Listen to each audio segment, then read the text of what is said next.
Tired of resizing countless images in Illustrator one by one, wasting precious design time? Let's learn how to efficiently scale multiple images simultaneously in Illustrator. A technique that will revolutionize your workflow. Begin by either opening up a pre-existing document with multiple placed images or create a new one and place a few sample images on the canvas. Next, select all of the images you want to resize. You can do this by clicking and dragging to create a marquee selection around all of your images. Or if the images are all in the same layer, you can select the layer in the Layers panel.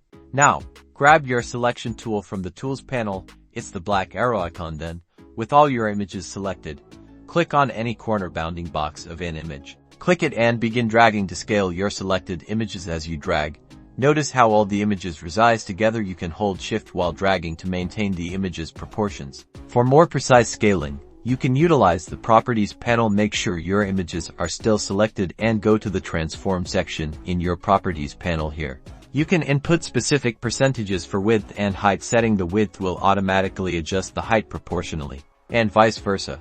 And there you have it, a streamlined process to resize all your images simultaneously, ensuring consistency and saving you valuable time. This method is crucial for maintaining a polished and organized design. Now, go on and try it out.